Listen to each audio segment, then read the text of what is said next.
London, 1819.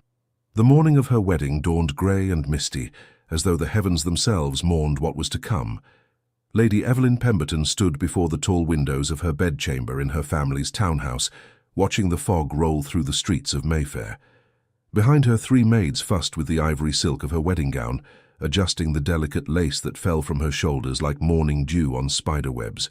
The dress was exquisite, commissioned from the finest modiste in London, with seed pearls sewn into patterns of roses along the bodice.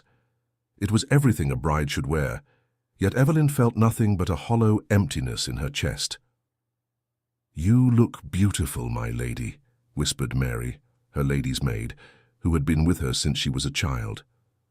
There were tears in the older woman's eyes, though whether they were tears of joy or sorrow, Evelyn could not say. "Thank you, Mary," Evelyn replied softly, her fingers fidgeting with the sapphire bracelet her late mother had worn on her own wedding day.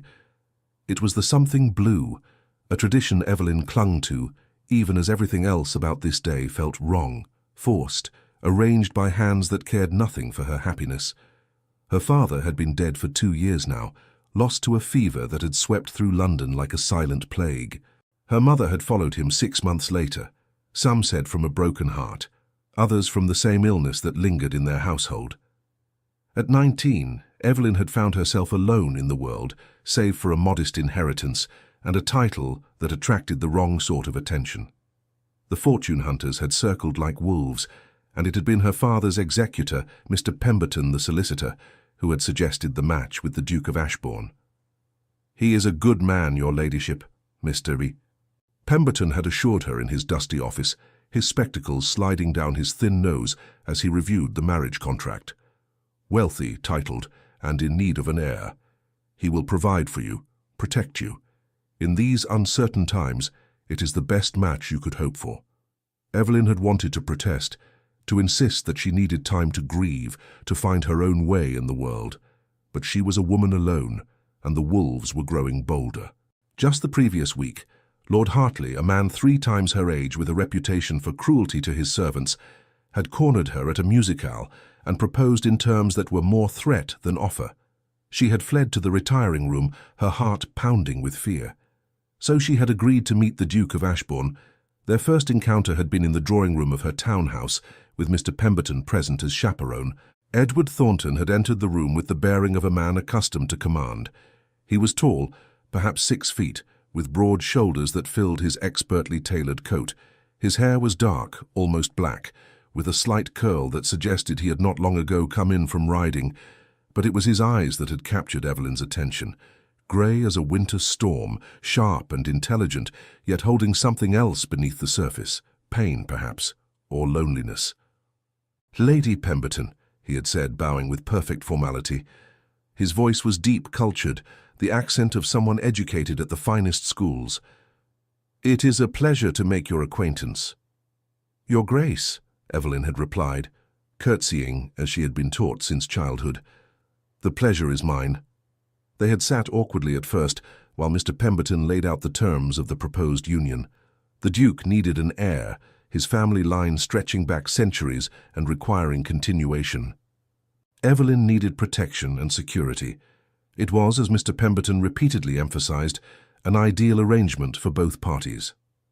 Throughout the discussion, Evelyn had watched the Duke's face, trying to read the man behind the mask of aristocratic composure. He spoke little, asking occasional questions about her education, her interests, her health.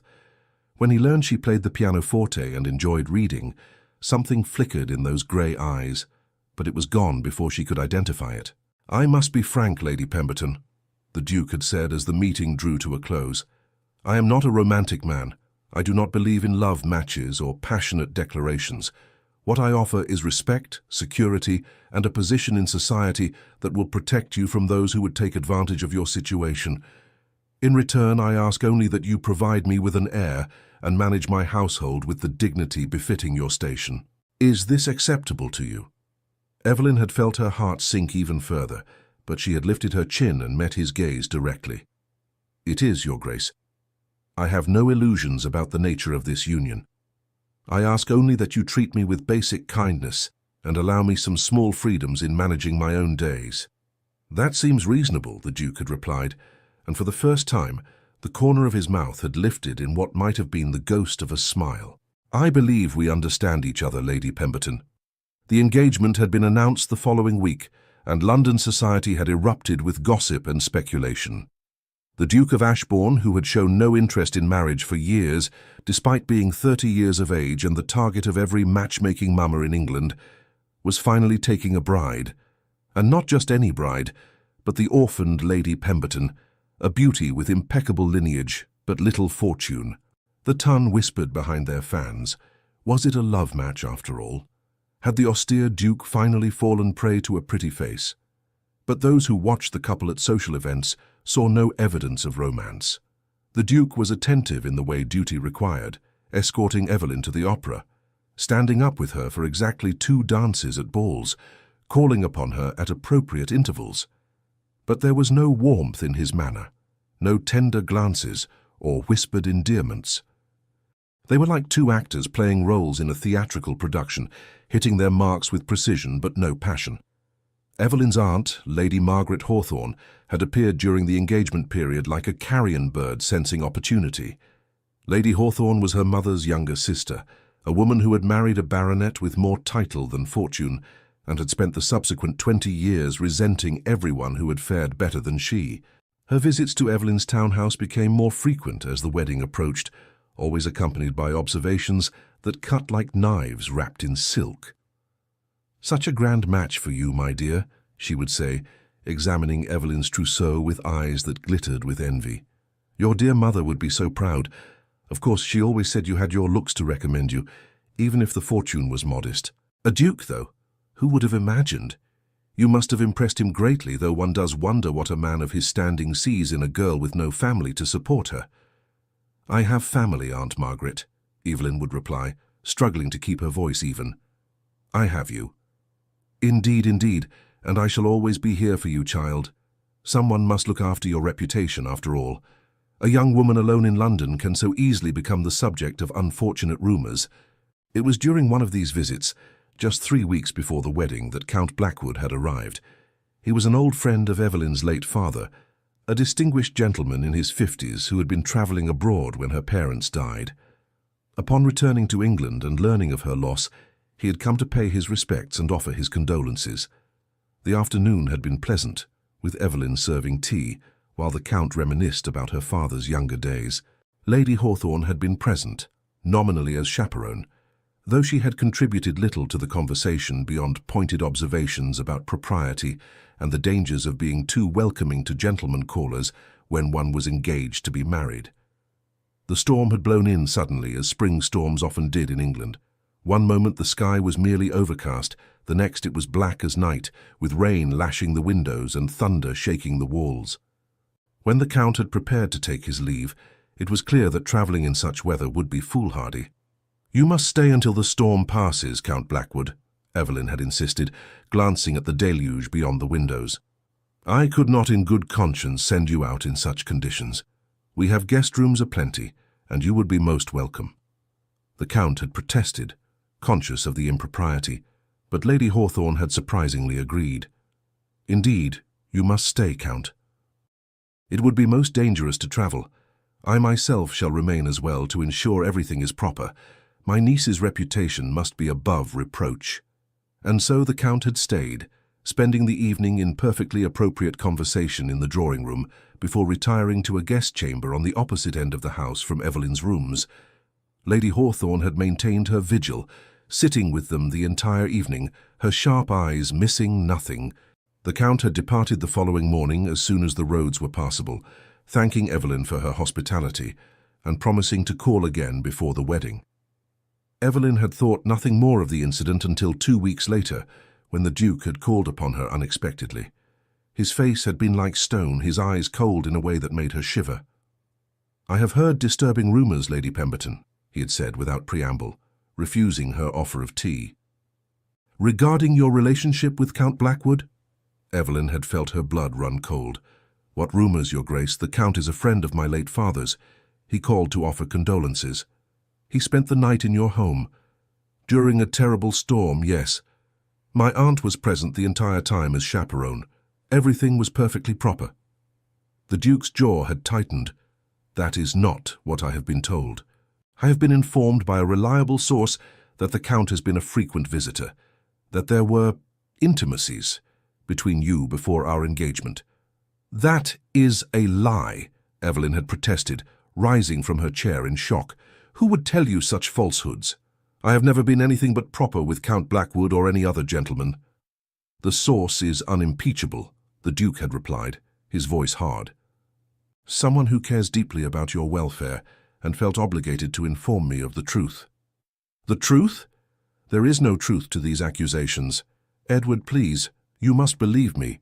Do not presume to use my Christian name, he had interrupted, his eyes flashing with anger. We are not yet married, and I begin to wonder if we should be. However, the contracts are signed, the announcements made. I will not provide fodder for gossip by crying off at this late date. The wedding will proceed as planned, Lady Pemberton. But do not expect more from me than the bare minimum required by law and custom. He had left without another word, leaving Evelyn trembling with shock and fury. She had tried to discover who had spread such vicious lies, but no one would tell her. The servants knew nothing or claimed not to. Her few friends expressed sympathy, but could offer no names. It was as though the rumors had materialized from the fog itself, poisonous and pervasive. Now, on her wedding day, Evelyn stared at her reflection in the mirror and wondered what future awaited her. The Duke clearly believed the rumors, or at least doubted her enough to hold her at arm's length. She was marrying a man who thought her a liar, perhaps worse. What kind of marriage could they possibly have? It is time, my lady, Mary said softly, adjusting the veil one final time. The carriages are waiting. The ceremony took place at St. George's in Hanover Square, the fashionable church where all the best people married. The pews were filled with the cream of London society, all dressed in their finest, their faces alight with curiosity and speculation. Evelyn walked down the aisle on the arm of Mr. Pemberton, who had agreed to give her away in her father's absence. Every step felt like walking to her doom. The Duke stood at the altar, magnificent in his formal attire. His face was impassive, revealing nothing of his thoughts as he watched her approach. When she reached his side and Mr. Pemberton placed her hand in the Duke's, Evelyn felt the coolness of his fingers, the rigid control in every line of his body.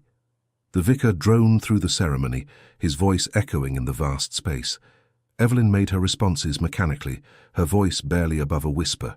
The Duke's voice was firm and clear, each word enunciated with precision, as though he were conducting a business transaction rather than pledging his life to another person. I now pronounce you man and wife, the vicar concluded. You may kiss the bride. The Duke turned to Evelyn, and for just a moment she thought she saw something soften in his eyes. Then the mask was back in place. He leaned down and brushed his lips against hers, the lightest of touches, over almost before it began. The congregation applauded politely, and it was done. She was the Duchess of Ashbourne, bound to a man who believed her a liar and a cheat. The wedding breakfast was held at Ashbourne House, the Duke's principal London residence. The townhouse was magnificent, 5 stories of pale stone with soaring ceilings and rooms filled with priceless art and furniture. Servants moved through the crowds with trays of champagne and delicacies, while society's finest congratulated the newlyweds with smiles that didn't quite reach their eyes. Lady Hawthorne was among the guests, resplendent in peacock blue silk that did nothing to flatter her sallow complexion. She embraced Evelyn with theatrical warmth, whispering in her ear, "Such a triumph, my dear. I do hope you can make him happy. Men of his station have such particular expectations of their wives." There was something in her tone, something smug and satisfied that made Evelyn's skin crawl. But before she could question her aunt, Lady Hawthorne had moved away, accepting congratulations from other guests as though she had personally arranged the match. The celebrations continued until late afternoon, when finally the last guest departed, and Evelyn found herself alone with her new husband in the grand drawing-room. The Duke stood by the window, his back to her, hands clasped behind him in a military posture. "The servants will show you to your chambers," he said without turning. "You will find everything arranged for your comfort. Dinner will be served at 8. We dress formally." "Edward," Evelyn said, then corrected herself at his sharp glance. "Your Grace." Can we not talk about what has passed between us? If you would only listen to my side—" "There is nothing to discuss," he interrupted, finally turning to face her. His expression was carved from ice. "You are now my wife, and I will treat you with the respect due your position. But do not ask for my confidence or affection. Those are not part of our bargain. But the rumors, they are false. If you would only allow me to explain—" "Enough." His voice cracked like a whip. "I have made my position clear. Now, if you will excuse me, I have business to attend to." He strode from the room, leaving Evelyn standing alone among the debris of the wedding breakfast. Half-empty champagne glasses, wilted flowers, crumpled napkins. It seemed an apt metaphor for her marriage. Mrs. Henderson, the housekeeper, appeared as if summoned by magic. She was a woman in her 60s with kind eyes and a no-nonsense manner. "If you will follow me, Your Grace, I will show you to your apartments." The Duchess's chambers were on the second floor, a suite of rooms decorated in soft greens and creams. There was a sitting room with a view of the garden, a dressing room lined with wardrobes already filled with her trousseau, and a bedroom dominated by a four-poster bed hung with silk curtains. It was beautiful, luxurious, and utterly impersonal. "The Duke's chambers are through that door, Mrs. Henderson said, indicating a door Evelyn had not noticed. "He will come to you tonight for what is customary on a wedding night. Is there anything you need, Your Grace?" Evelyn wanted to say yes. She needed her parents back. She needed this to be a bad dream from which she could wake. But she simply shook her head. "No, thank you, Mrs. Henderson. You have been most kind." The housekeeper hesitated, then said gently, "His Grace is not an easy man, but he is not a cruel one. Give him time, Your Grace. Men often come around once they have had time to think." After Mrs. Henderson departed, Evelyn sank into a chair by the window and stared out at the gardens below. The sun was beginning to set, painting the sky in shades of pink and gold. Somewhere in this vast house, her husband was going about his business, apparently unaffected by the fact that they had just pledged their lives to each other. How was she to bear this? How was she to spend her days in this gilded cage, married to a man who looked at her with cold suspicion? Mary came to help her dress for dinner, selecting a gown of pale blue silk that set off Evelyn's dark hair and fair skin. "You look lovely, Your Grace," Mary said, using the title for the first time. She had tears in her eyes. "I am so glad I can stay with you in your new home." "I am glad too, Mary," Evelyn replied, squeezing the older woman's hand. "You are my only link to my old life, to happier times." Dinner was an ordeal. She and the Duke sat at opposite ends of a table designed to seat 24, with a dozen footmen standing at attention against the walls. They ate course after course of expertly prepared food that tasted like ash in Evelyn's mouth. The Duke spoke only to comment on estate business or to ask perfunctory questions about her comfort. His politeness was more cutting than rudeness would have been. After dinner, they retired to the drawing room where coffee was served. The Duke positioned himself behind his newspaper, while Evelyn attempted to read a book, though the words swam before her eyes. The clock on the mantel ticked loudly, marking each agonizing minute. When it struck 10, the Duke folded his paper and stood. "It is time to retire," he announced. "I will join you shortly." Evelyn's heart hammered as she made her way to her chambers. Mary helped her into a nightgown of fine white lawn, embroidered with flowers and edged with lace. It had been part of her trousseau, selected by a modiste who had winked and said it would drive any husband mad with desire. But Evelyn doubted anything could penetrate the Duke's armor of ice. She was sitting at her dressing table, brushing her hair, when the connecting door opened and Edward entered. He wore a burgundy dressing gown over his nightshirt, his dark hair slightly disheveled. In the candlelight he looked younger, more vulnerable, but his expression remained guarded. "I will endeavor to be quick," he said, his voice flat. "I have no wish to distress you." He approached the bed with all the enthusiasm of a man facing execution. Evelyn stood, her hands trembling slightly, and allowed him to guide her to the bed.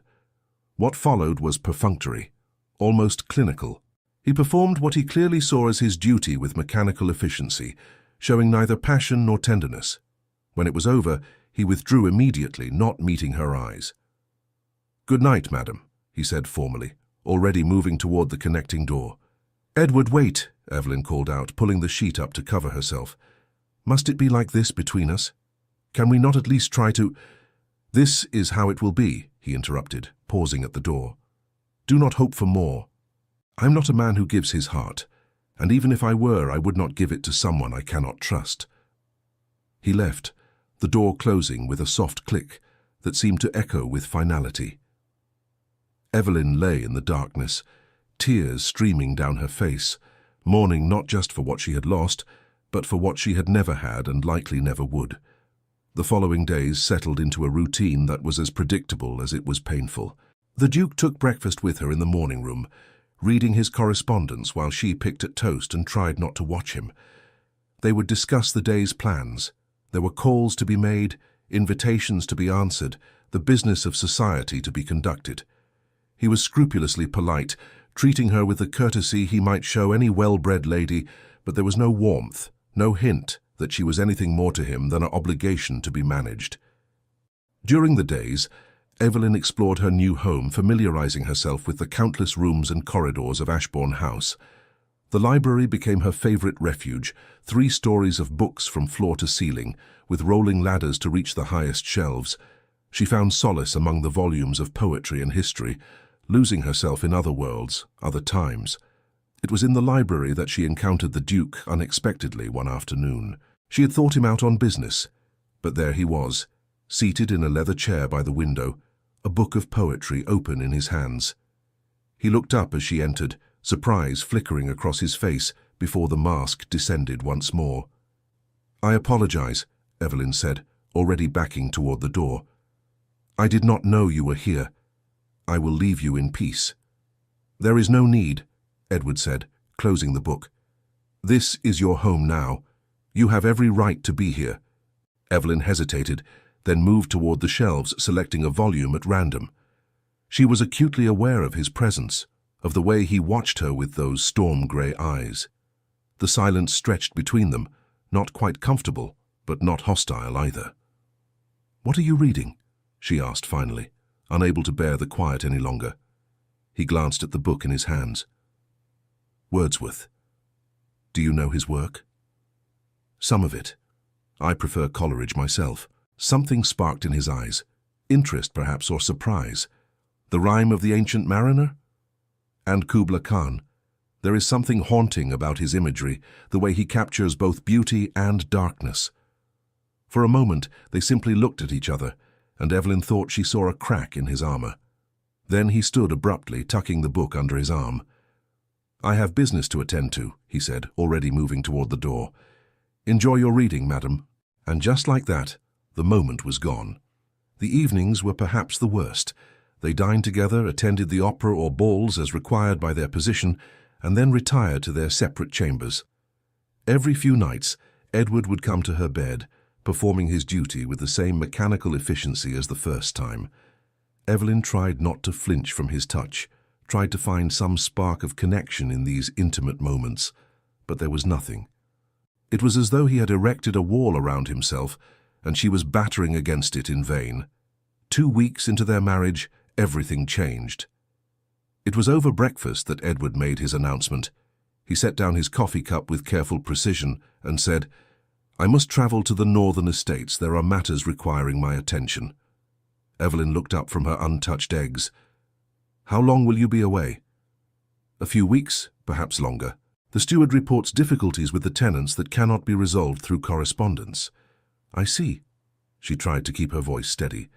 "When do you depart?" "This afternoon. I have already given instructions to the staff regarding your needs in my absence. Mrs. Henderson will attend to anything you require." "Might I accompany you?" The words were out before Evelyn could stop them. "I should like to see the estates, to meet the tenants." Edward's face hardened. "That will not be necessary. You will remain here in London where you belong." "But surely as your wife I should—" "You are my wife in name only," he said coldly, rising from the table. "Do not presume to overstep your position."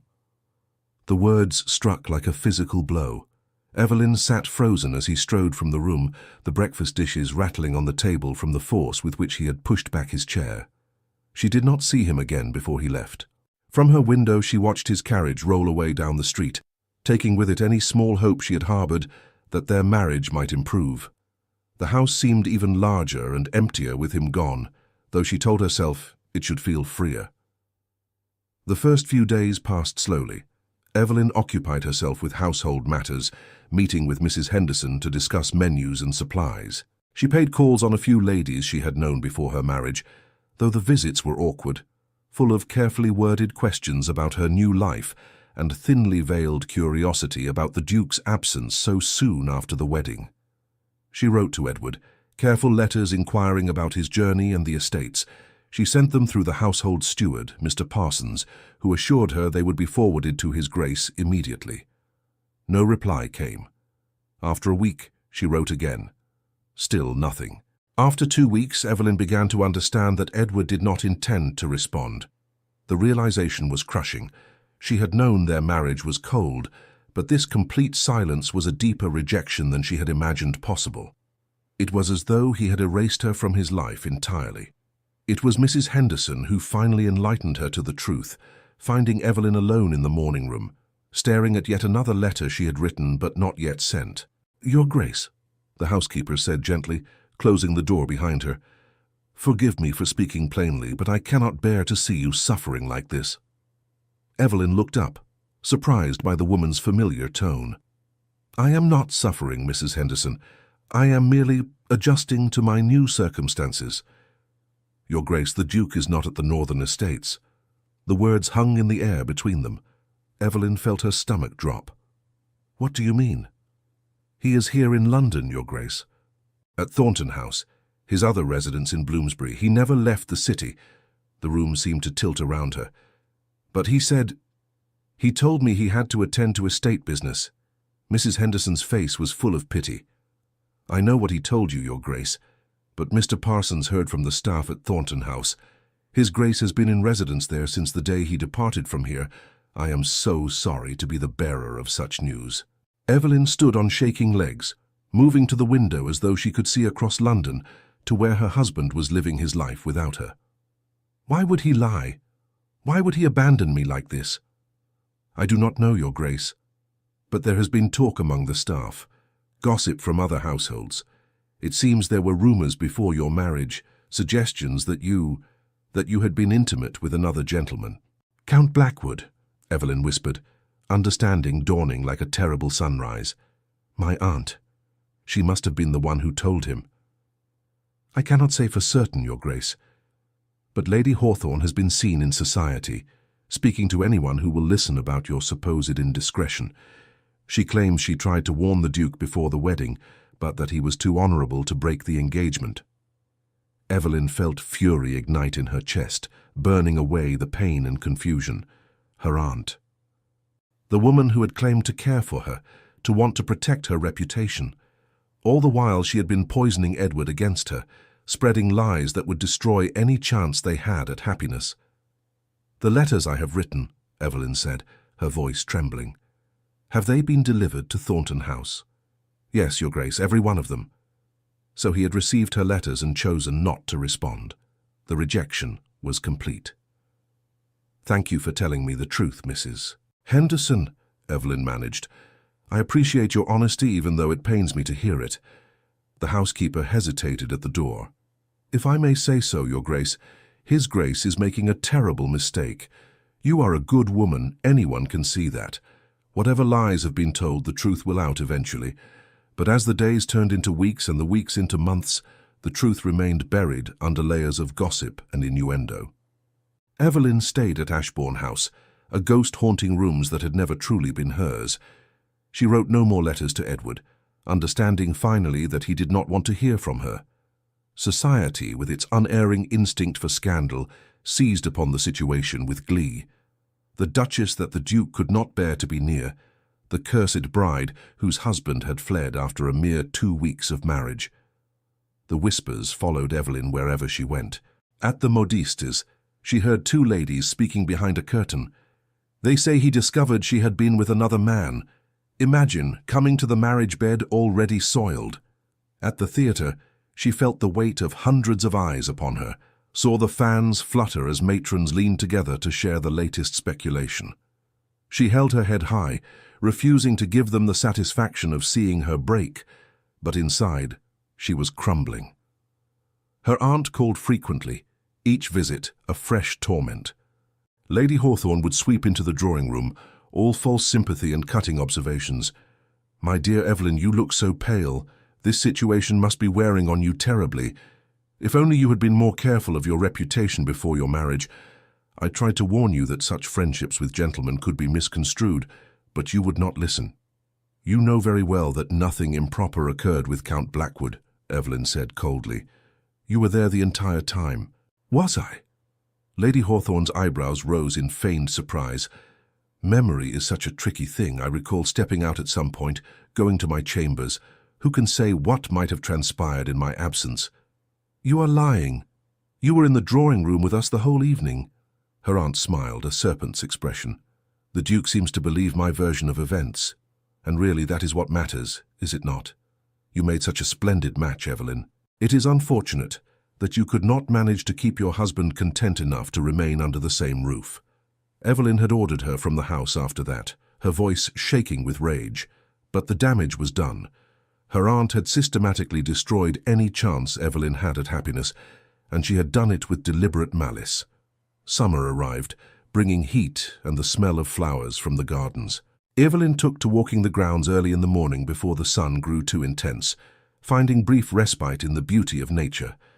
The roses bloomed in profusion, their scent almost overwhelming. She remembered how her mother had loved roses, had tended them with gentle hands. The memory brought tears that she quickly wiped away. She would not cry. She would not give them that satisfaction. But at night, alone in her vast bed, the tears came anyway.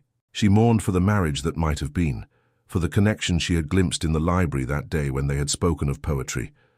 Most of all, she mourned for the loneliness that stretched before her like an endless desert. She was 21 years old and her life was effectively over. Count Blackwood called one afternoon, his visit causing a stir among the servants. Evelyn received him in the drawing-room, conscious of the need for propriety, even though her reputation was already in tatters.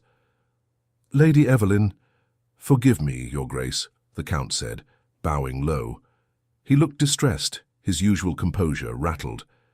"I have only just returned from the continent and learned of the rumors that have been circulating. I am appalled. I must speak with the Duke at once and clear your name." "His Grace is not in residence," Evelyn replied, keeping her voice steady. "And I fear he would not listen even if you were to find him. He has made his opinion of me quite clear. But this is outrageous. Nothing occurred during my stay at your home. I was the perfect gentleman, as you were the perfect hostess. Your aunt was present the entire time." "My aunt is the source of the lies," Evelyn said bitterly. "She has told the Duke a very different version of events." The Count's face flushed with anger. "Then she must be made to recant. I shall call upon her immediately." "No." Evelyn held up a hand. "It will do no good. Society has already decided I am guilty. Any attempt to defend me will only make matters worse, suggest that you have something to hide. Your own reputation could be damaged. I care nothing for my reputation compared to the injustice being done to you. But I care about yours, Count Blackwood. You were my father's dear friend. I will not allow you to be dragged into this mess. Promise me you will say nothing, do nothing, let it be." Reluctantly, the Count had agreed, though not before pressing her hand and promising that if she ever needed anything, she had only to send word. After he left, Evelyn felt more alone than ever. Even those who knew the truth could do nothing to help her. Autumn came with its golden leaves and cooling temperatures. Evelyn had been married for 6 months, though she had spent only 2 weeks with her husband. She caught a glimpse of him once, quite by accident. She had been returning from a particularly uncomfortable morning call when her carriage had been stopped by traffic in Piccadilly. Looking out the window, she had seen Edward's distinctive figure entering his club. He had looked well, perhaps a bit thinner, but otherwise unaffected by their separation. The sight of him had made her heart clench with a mixture of longing and anger. She continued to manage the household with Mrs. Henderson's help, learning the intricacies of running a large establishment. It gave her something to focus on, a purpose beyond simply existing. The servants grew to respect her quiet efficiency, her kindness to them, her refusal to take out her unhappiness on those around her. But the loneliness remained, a constant ache that no amount of activity could ease. She was a wife, but not a wife, a duchess in name only, living in a magnificent house that felt more like a prison with each passing day. Winter descended upon London with unusual ferocity. Snow blanketed the streets, and ice formed on the windows of Ashbourne House. Evelyn watched the world turn white from her window, feeling as though the cold had seeped into her very bones. Christmas approached, that season of joy and family, and she had neither. The servants decorated the house dutifully, hanging greenery and lighting candles, but the festivities felt hollow without anyone to share them with. On Christmas Eve, Evelyn sat alone in the drawing room, a small fire crackling in the grate.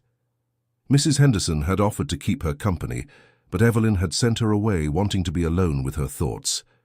She had a letter in her lap, one she had written to Edward weeks ago, but never sent. It was different from the others, less pleading, more honest. "I do not know if you will ever read this," she had written, "or if you even care what I have to say. But I need to write it nonetheless, if only to preserve my own sanity. I am innocent of the charges laid against me. I have never been unfaithful to you, not in thought or deed. Count Blackwood is nothing more than a friend of my late father, and the night he spent in my home was completely proper, with my aunt as witness the entire time. That she has chosen to lie about what she saw is a reflection of her character, not mine. I understand that you do not trust me, that perhaps you cannot. But I wanted you to know that somewhere in this vast, cold city, there is a woman who entered into marriage with you in good faith, who has tried to be a good wife, despite receiving nothing but coldness in return. I do not ask for your love. I do not even ask for your affection, but I did hope, perhaps foolishly, for basic respect and the benefit of the doubt. It seems I was wrong to hope for even that much. I wish you well, Edward. I hope that whatever demons chase you find some peace eventually. As for me, I will continue to do my duty as your Duchess, will manage your household and uphold your name in society, because that is what honor demands. But do not mistake duty for happiness, or compliance for forgiveness. You have wounded me deeply, and that wound will not heal simply because time passes." She had folded the letter carefully, sealed it, written his name on the outside. But she could not bring herself to send it.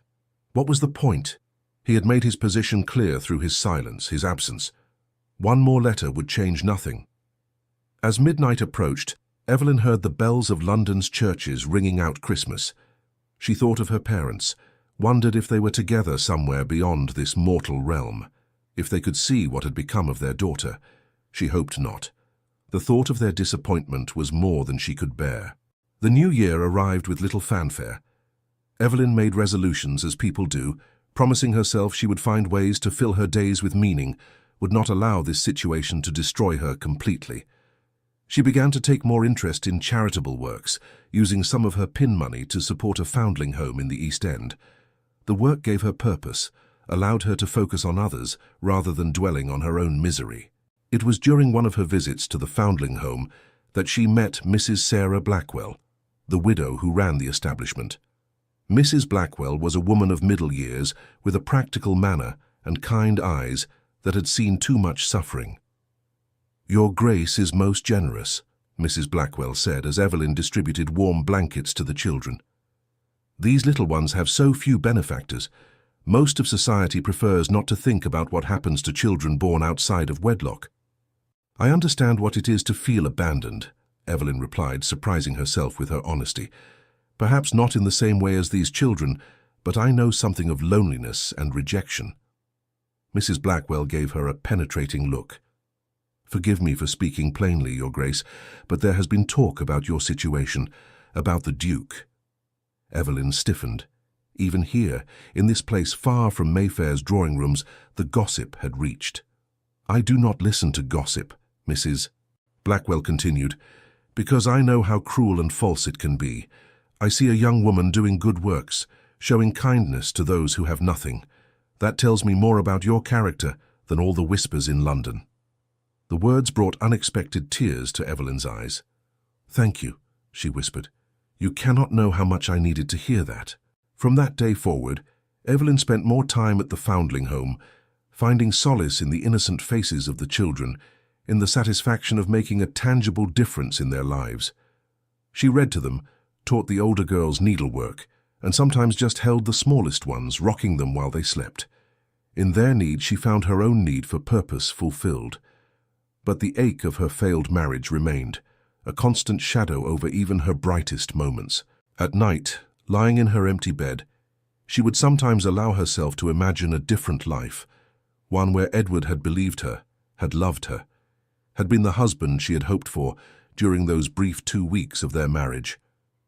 The fantasy was both comfort and torture. Spring returned, bringing with it the season's first flowers and warmer temperatures. It had been a year since Evelyn's wedding, a year since her life had been turned upside down.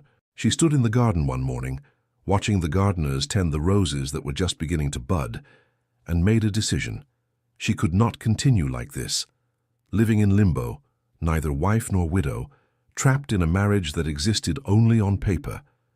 She needed answers, needed to face Edward directly and demand the truth from him.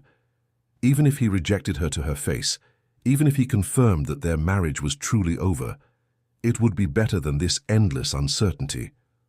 "Mrs. Henderson," she called, finding the housekeeper in the linen room, "I need you to prepare a traveling case for me. I am going to Thornton House." The older woman's eyes widened. "Your Grace, are you certain that is wise? Perhaps you should write to His Grace first. Request an audience." "I have written to him countless times with no response. No, I must do this in person. I must look him in the eye and hear from his own lips why he has treated me this way. Let me at least send word ahead." "No, I want him to have no warning, no time to prepare excuses or refuse to see me. I am still his wife, Mrs. Henderson. I have every right to call upon my own husband." The housekeeper nodded slowly. "Yes, Your Grace, you do indeed. I will have everything ready within the hour." As Evelyn waited for the preparations to be completed, she felt a mixture of terror and determination. She had been passive for too long, had accepted her exile without truly fighting back. But that was over now. Whatever the outcome of this confrontation, at least she would know where she stood. At least she would have tried. She dressed carefully for the visit, choosing a gown of deep emerald that brought out the green in her hazel eyes. Mary arranged her hair in an elegant style, and Evelyn pinned on a bonnet trimmed with matching ribbon. She looked every inch the Duchess of Ashbourne, and that was precisely the image she needed to project. The carriage ride across London felt interminable. Evelyn watched the streets pass by, moving from the elegant squares of Mayfair through increasingly modest neighbourhoods until they reached Bloomsbury. Thornton House was smaller than Ashbourne House, a comfortable 3-story building of red brick with white-painted windowsills.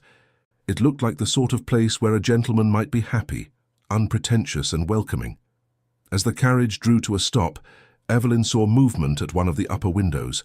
A figure stood there watching. Even from this distance, she recognized the shape of her husband's shoulders, the way he held himself. Edward. He was there, and he had seen her arrive. For a moment, her courage nearly failed. What if he refused to see her? What if he had her turned away at the door like an unwelcome peddler?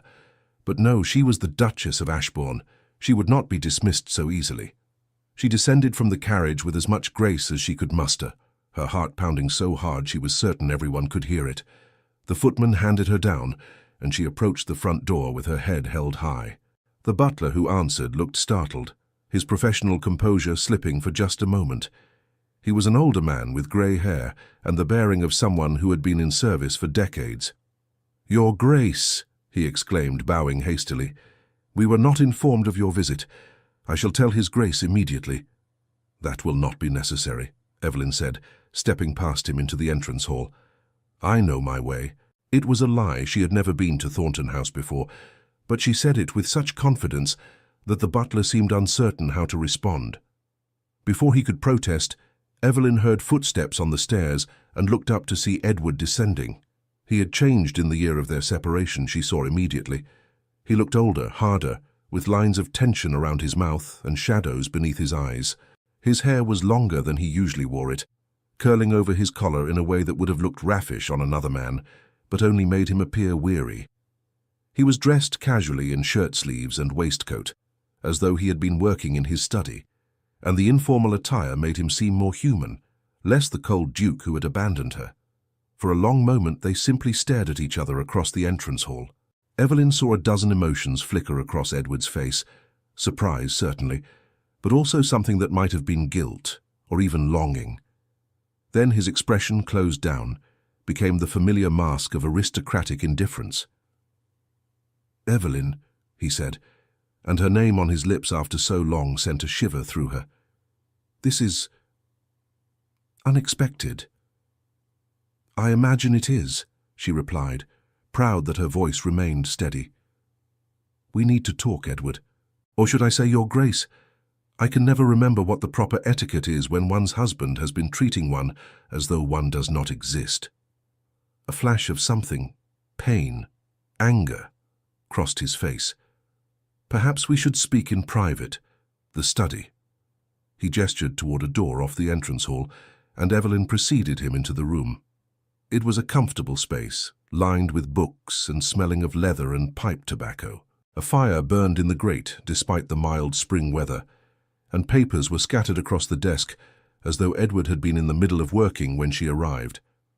Edward closed the door behind them and moved to stand behind his desk, putting furniture between them as he had done so often during their brief time together. The gesture was not lost on Evelyn. He was protecting himself, keeping her at a distance. "You should not have come," he said, his voice flat. "You gave me no choice. You have ignored my letters, refused to acknowledge my existence for an entire year. What did you expect me to do, simply accept being cast aside without explanation? I thought I had made my position clear. You made nothing clear." Evelyn's control began to slip, and she let the anger and hurt pour out. "You heard rumors.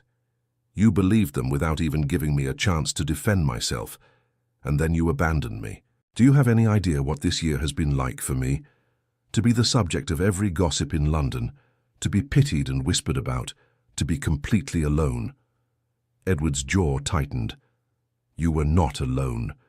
You had the house, the servants, everything you could possibly need, everything except my husband, everything except basic human dignity and respect." She moved closer to the desk, her hands clenched at her sides. "You owe me an explanation, Edward. You owe me at least that much." He turned away, running a hand through his hair in a gesture of frustration. When he spoke again, his voice was lower, rougher. "What explanation do you want? You know why I left. You know what I was told about you and Count Blackwood. And you believed it without question, without even asking me for the truth. Multiple people confirmed." "Multiple people?" Evelyn laughed bitterly. "Or one person, repeated by multiple gossips. Tell me, Edward, who first told you about this supposed affair? Who planted that poison in your mind?" He hesitated, and she saw the answer in his face before he spoke. "Your aunt. Lady Hawthorne came to me 2 days before our wedding. She was weeping, said it broke her heart to tell me, but that she felt obligated to warn me. She said she had seen you and Count Blackwood in compromising circumstances. And you believed her. She had no reason to lie." "No reason?" Evelyn's voice rose. "She had every reason. She was jealous of me, Edward. Jealous of my marriage to you. Jealous of the life I was going to have. She wanted to destroy me, and you handed her the perfect weapon." "She showed me letters," Edward said quietly. "Letters that appeared to be from Count Blackwood to you, full of intimate details, references to your time together." "Which could easily have been forged," Evelyn interrupted. "Did you ever think of that? Did it occur to you that a woman as vindictive as my aunt might go to such lengths?" Edward turned to face her fully, and she saw uncertainty in his eyes for the first time. The letters seemed genuine. The handwriting could have been copied, could have been written by someone paid to imitate his hand. "Edward, I am telling you that nothing happened between Count Blackwood and me.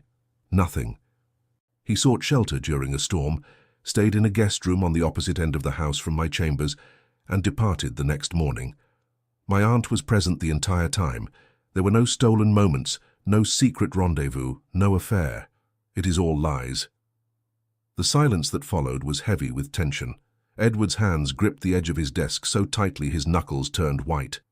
Evelyn could see the war playing out across his face, the desire to believe her fighting against the walls he had built to protect himself. "Even if what you say is true," he said finally, his voice strained, "even if your aunt did lie, how can I trust you?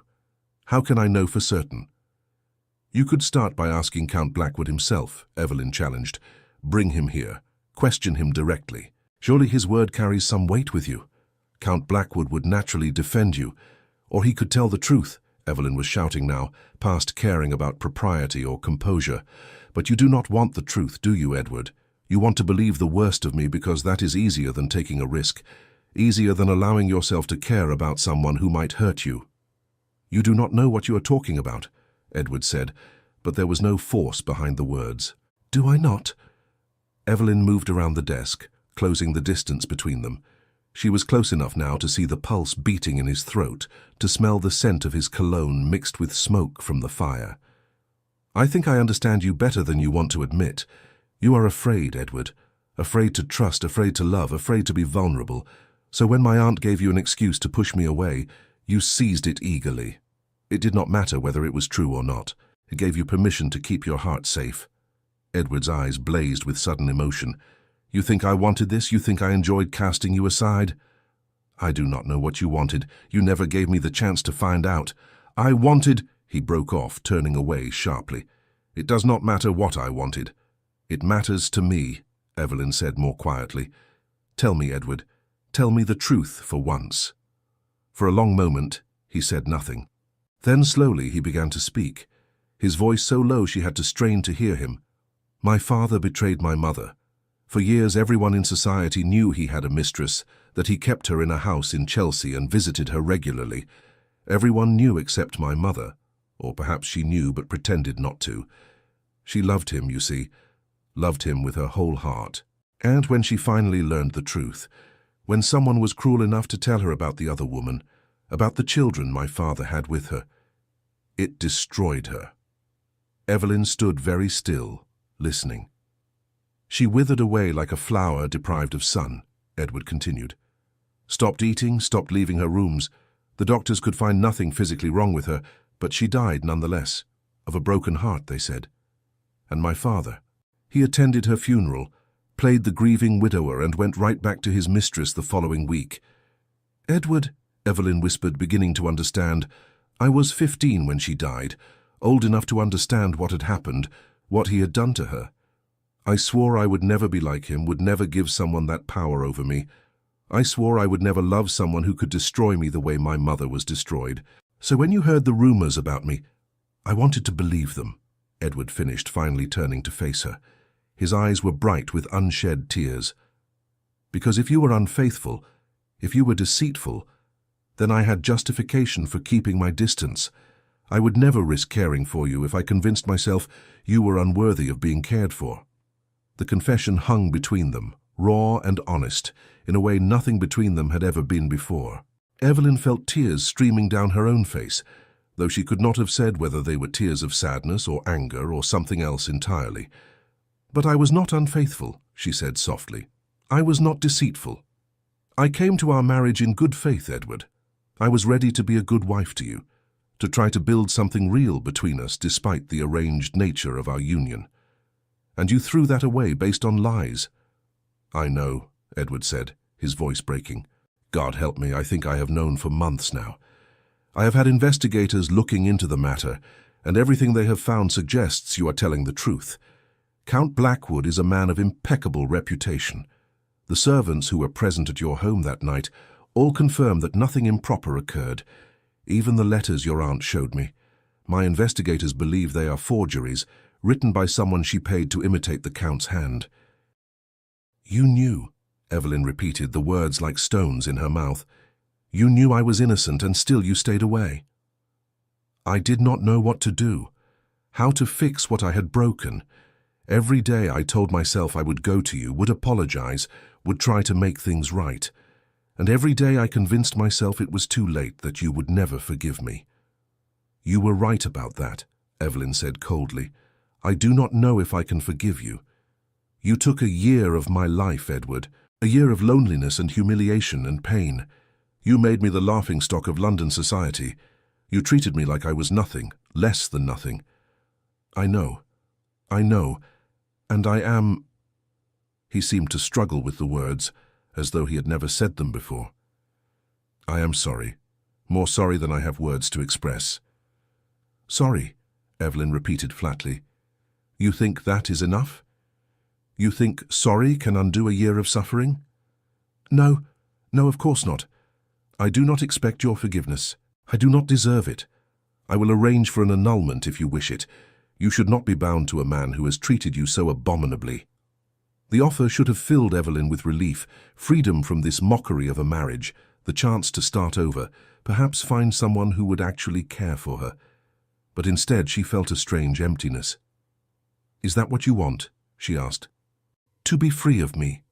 Edward looked at her for a long moment, and in his eyes she saw a truth he had been hiding, perhaps even from himself. "No," he said hoarsely. "No, that is not what I want at all. But it does not matter what I want. I have forfeited any right to ask anything of you." "Then what do you want, Edward? Say it plainly." He moved closer to her, close enough that she could feel the heat from his body. "I want another chance. I want to start over, to do things properly this time. I want—" He swallowed hard. "I want to be the husband you deserved from the beginning. But I know I do not deserve that chance. I know I have hurt you too deeply." Evelyn stared up at him, seeing the vulnerability in his face, the genuine remorse. Part of her wanted to rage at him, to make him suffer as she had suffered. But another part, a part she had tried to suppress during the long months of separation, remembered those brief moments of connection they had shared. The conversation about poetry in the library, the way his eyes had softened, just for an instant, during their wedding ceremony. "I will not lie and say I forgive you," she said slowly. "I do not. Not yet. Perhaps not ever. But I am willing to hear what you have to say. I am willing to listen to your side of things." Hope flickered across Edward's face, fragile and uncertain. "That is more than I deserve." "Yes, it is. Now, you said you were having me investigated. I want to know everything. I want to see every report, every piece of evidence. And I want you to send for Count Blackwood and my aunt. I want this resolved completely with witnesses so there can be no more doubt." "I will send for them immediately," Edward agreed. "Though I warn you, your aunt will not come willingly. Then have her dragged here if necessary. I am done being the victim in this farce, Edward. If we are to have any chance at all, I need complete vindication. I need everyone who spread those lies to recant them publicly. It will be done." They stood facing each other in the study, two people who had been strangers thrown together by duty, then torn apart by lies and fear. The road ahead would not be easy. Trust, once broken, was not quickly mended. But for the first time in a year, Evelyn felt something that might have been hope stirring in her chest. "I'm staying," she announced. "I will not return to Ashbourne House tonight. I will remain here while we sort this out." Edward's eyes widened. "Evelyn, that would be highly improper." "We are married," she interrupted. "It is perfectly proper for me to stay in my husband's residence, unless you intend to turn me away." "No, of course not. You are welcome here. I just thought, after everything, I'm tired of being separated from my own husband," Evelyn said firmly. "Now, are you going to send those messages? Or shall I do it myself?" A ghost of a smile touched Edward's lips, the first genuine smile she had seen from him. "I will do it. Make yourself comfortable. Mrs. Morris, the housekeeper here, will show you to a room." As Edward moved to his desk to write the necessary letters, Evelyn felt the tension in her shoulders begin to ease slightly. This was not forgiveness, not yet. But it was a beginning. And after a year of nothing, a beginning felt like everything. The housekeeper, Mrs. Morris, was a plump woman with rosy cheeks and a kindly manner. She showed no surprise at Evelyn's unexpected presence, though her eyes held a knowing sympathy that suggested she understood more than she said. "This way, Your Grace," she said, leading Evelyn up the stairs. "I will have the best guest room prepared for you. It has a lovely view of the square." "Thank you, Mrs. Morris. I appreciate your hospitality on such short notice." The room was indeed lovely, decorated in soft yellows and whites, with furnishings that were comfortable rather than ostentatious. It was a room designed for comfort, not display, and Evelyn found herself appreciating the difference from the grand but impersonal chambers at Ashbourne House. Mary had accompanied her in the carriage, and now set about unpacking the small case they had brought. "What do you think will happen, Your Grace?" the maid asked quietly, as she hung gowns in the wardrobe. "I do not know, Mary, but I needed answers, and I intend to get them." That afternoon, Count Blackwood arrived first, responding to Edward's urgent summons with admirable promptness. Evelyn received him in the drawing-room with Edward present, and the Count's confusion was evident. Your Grace, he greeted them both, bowing. "I confess I am bewildered by this summons. Has something happened?" "Something happened a year ago," Edward said, his voice controlled but with an edge to it.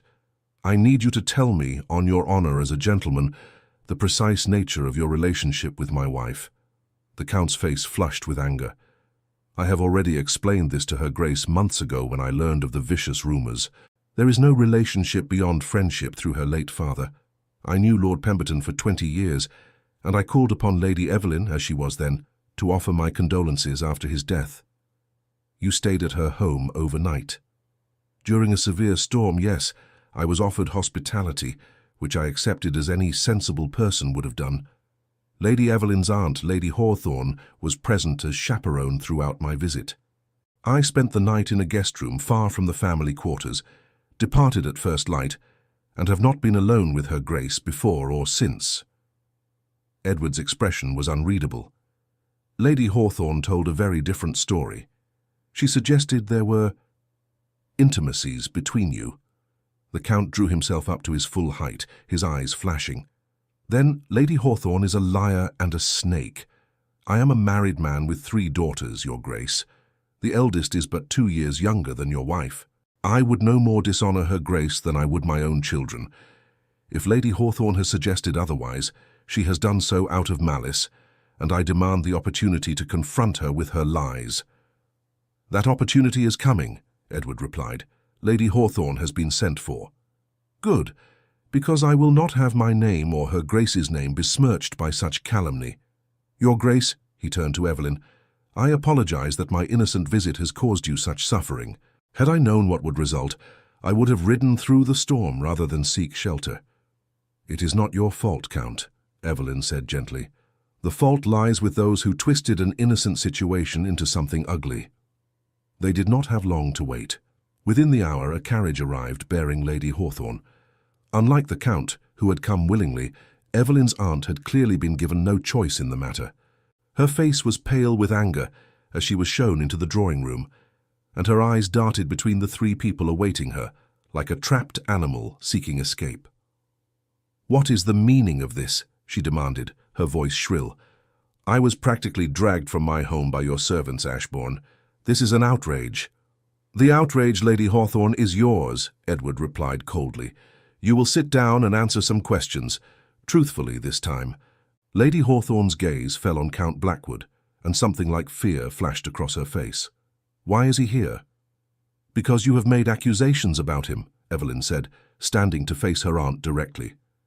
"Accusations that have destroyed my marriage and my reputation. It is time for the truth to come out. I told the truth. I told what I saw." "You told lies," Count Blackwood interrupted, his voice like iron. "You claimed to have witnessed impropriety where none existed. You have slandered both Her Grace and myself with your fabrications." "I saw what I saw," Lady Hawthorne insisted, but her voice lacked conviction. "Then describe precisely what you saw," Edward commanded. "Leave out no detail. When did these supposed intimacies occur? Where? What exactly did you witness?" Lady Hawthorne's mouth opened and closed like a fish out of water. It was late in the evening. I heard voices." "You were with us in the drawing-room the entire evening," Evelyn said. "You sat in the chair by the fire and complained of the cold. You never left the room until we all retired for the night." I must have stepped out at some point." "You did not," Count Blackwood stated flatly. "I remember distinctly because you spoke at length about your concerns for your niece's reputation, about how careful young ladies must be. Rather ironic, given what you were planning. This is absurd. Lady Hawthorne's composure was crumbling. I will not be questioned like a common criminal. Then perhaps you should not have acted like one, Edward said, his voice cold as winter. I have had investigators looking into this matter, Lady Hawthorne. Would you like to know what they discovered? The colour drained from Lady Hawthorne's face. Investigators? Indeed, including inquiries into your financial situation. It seems you are deeply in debt, are you not? Your husband's gambling has left you nearly destitute. You were desperate for money, desperate enough to accept payment from certain parties who wished to cause scandal. That is a lie. Is it? My investigators have sworn statements from a scribe in Cheapside who was paid to forge letters in Count Blackwood's handwriting, letters that you then showed to me as proof of an affair. The scribe was most cooperative once we explained the legal consequences of his actions. He was happy to identify the woman who hired him. Lady Hawthorne's face had gone from pale to grey. She swayed on her feet, and for a moment Evelyn thought she might faint. This is preposterous. Furthermore, Edward continued remorselessly, I have statements from your own servants.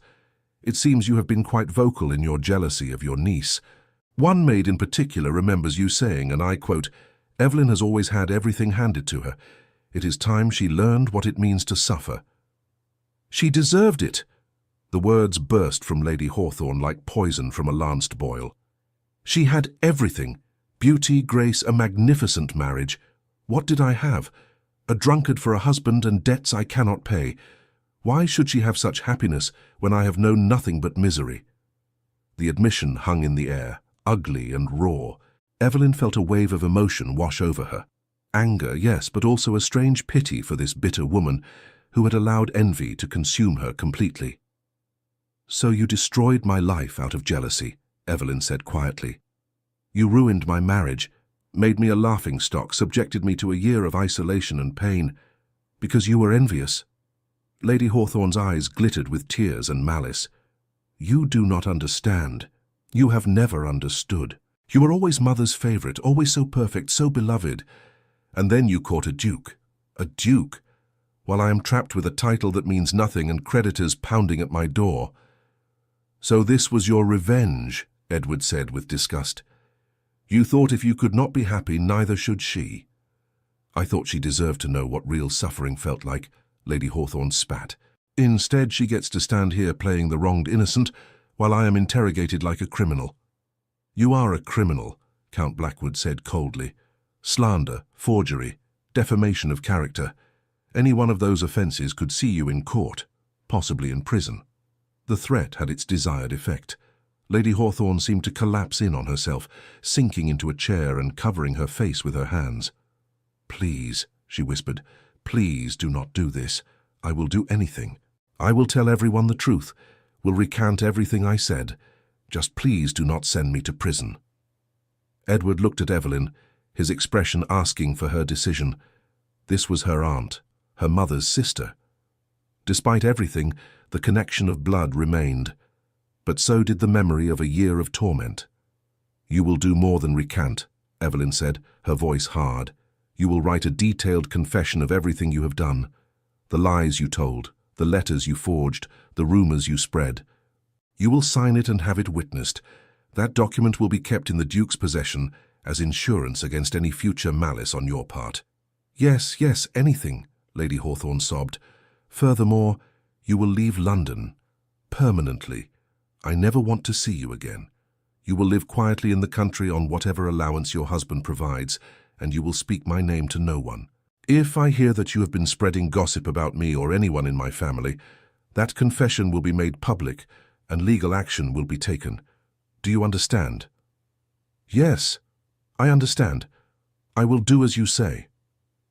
Then get out of my sight, Evelyn said, surprised by the venom in her own voice. You disgust me. Lady Hawthorne fled the room, her sobs echoing in the hallway. Count Blackwood watched her go with an expression of profound distaste. I am glad that is settled, he said, turning to Evelyn and bowing deeply. Your Grace, you have my deepest admiration for the strength you have shown throughout this ordeal. And Your Grace, he nodded to Edward, I hope you will treat your wife with the respect and affection she deserves. She is a remarkable woman. After the Count departed, Evelyn and Edward found themselves alone in the drawing room once more. The confrontation had left them both drained, and for a long moment neither spoke. "I should have believed you from the beginning," Edward said finally. "I should have asked you for the truth instead of accepting lies from someone I barely knew." "Yes, you should have," Evelyn agreed. There was no point in softening the truth. "You wronged me terribly, Edward, and having your suspicions confirmed does not undo the damage." "I know. What can I do to make amends?" Evelyn considered the question. What did she want from him? An apology he had already given. Grand gestures, promises of love that might prove as false as her aunt's tears. "I want you to tell me about your mother," she said finally. "I want to understand why you were so quick to believe the worst of me. I want to know who you are, Edward. Not the Duke of Ashbourne, but the man behind the title." Edward looked surprised, but he nodded slowly. "Very well, but it is not a pleasant story." They moved to sit by the fire, and Edward began to speak. He told her of his childhood, of a mother who was beautiful and kind, but whose happiness depended entirely on his father's fickle attentions. He described watching her wither as his father's infidelities became more blatant, more public. He spoke of the day his mother finally learned the full extent of her husband's betrayal, that he had another family, children with his mistress who bore his features more strongly than Edward did himself. "She took to her bed after that," Edward said, staring into the flames. "Simply stopped living. The doctors could find nothing wrong physically, but she faded like a flower without water. I was 15, old enough to understand, but too young to help. I sat with her every day, held her hand, begged her to get better. But she did not want to get better. She wanted to die, and eventually she did." "And your father?" Evelyn asked gently. "He attended the funeral, accepted condolences, played the grieving widower with great skill. 3 days later he was back with his mistress. He never showed an ounce of remorse, never acknowledged that he had killed her as surely as if he had put a knife in her heart. He died 5 years later of apoplexy, leaving me everything. The title, the estates, and a legacy of distrust that has poisoned every relationship I have attempted since." "So when you heard the rumors about me?" "I saw history repeating itself. I saw myself in my father's position, being made a fool of by a beautiful woman, and I panicked. I told myself I was being strong, protecting myself from being hurt as my mother was hurt. But really, I was being a coward. I was choosing loneliness over the risk of love." The admission was stark, honest in a way Edward had never been before. Evelyn saw the vulnerability in his face, the pain he had carried for so long. And despite her anger, despite the hurt he had caused her, she felt her heart softening toward him. "Love is a risk," she said softly. "But so is living. We cannot protect ourselves from all pain, Edward. That is not strength. That is merely existence." "I am beginning to understand that." He turned to look at her, and in his grey eyes she saw something she had never seen before. Hope, fragile but real. "I know I have no right to ask this. I know you owe me nothing. But would you be willing to give me another chance? Not immediately, not until you are ready. But someday, perhaps, could you consider allowing me back into your life?" Evelyn studied his face, seeing the sincerity there, the genuine remorse. She thought of the years she had spent in exile, the loneliness and pain. She thought of the woman she had become through that suffering, stronger, more self-reliant, less willing to accept mistreatment. That woman would not give in easily, would demand more than pretty words and promises. "I will not lie and say I forgive you," she said carefully. "Forgiveness will take time if it comes at all, but I am willing to try to rebuild what was destroyed. We will start as acquaintances, perhaps become friends. Anything more than that will depend on whether you can prove yourself worthy of my trust." "That is more than I deserve," Edward said, and she could hear the emotion in his voice. "I will spend every day trying to earn that trust. I will show you, through my actions, not just words, that I can be the husband you deserve." "See that you do," Evelyn replied, "because I will not go through another year like the last one. If we cannot make this marriage work, if we cannot find some way to coexist peacefully, then I will seek an annulment or whatever other legal remedy is available. I will not remain in a union that brings me nothing but pain. I understand, and I agree. We will try, truly try to build something real between us, and if we fail, well, then at least we will have tried honestly. They talked long into the evening, a conversation more real and open than any they had shared during their brief time together as newlyweds. Edward told her more about his life, his responsibilities as Duke, the weight of expectations that had been placed on him since childhood. Evelyn spoke of her own life, her parents' deaths, the loneliness she had felt even before their arranged marriage. As the clock struck midnight, Evelyn rose to retire to her room. Edward stood as well, and for a moment they faced each other uncertainly. "Good night, Evelyn," Edward said softly. "Thank you for giving me this chance." "Good night, Edward. Do not waste it." The following days were strange, tentative. Evelyn remained at Thornton House and they fell into a new routine. Breakfast together with conversation that was halting at first, but gradually became more natural. Edward showed her his study, the estate books, explaining the business of managing the ducal properties. Evelyn found herself interested, despite herself, asking questions, offering observations. They walked in the square together, Edward offering his arm formally at first, then with more ease as the days passed.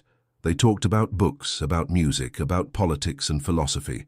Evelyn discovered that beneath the cold exterior, Edward had always shown her was a man of considerable intelligence and, surprisingly, dry wit. When he forgot to guard himself, when he let his defenses down, he could be quite amusing.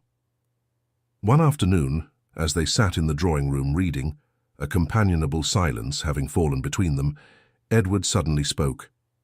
"I burned them, you know. The letters your aunt forged." Evelyn looked up from her book. "Did you?" "Yes. They were lies, and I did not want them to exist anymore, did not want any evidence of my foolishness to remain." He paused, then added, "But I kept your letters, the ones you sent to me during our separation. I have them all, tied with ribbon in my desk drawer." "You kept them?" Evelyn was surprised. "Why?" "Because they were real. Because every word you wrote came from genuine emotion, genuine pain. I read them over and over, torturing myself with what I had thrown away. They seemed like penance somehow, a reminder of my failure. May I see them?" Edward hesitated, then nodded. He retrieved a thick bundle of letters from his desk, handing them to Evelyn with something like shame in his expression. She untied the ribbon and began to read, seeing her own handwriting, her own desperate words. The letters chronicled her journey through pain and confusion to a kind of resigned acceptance.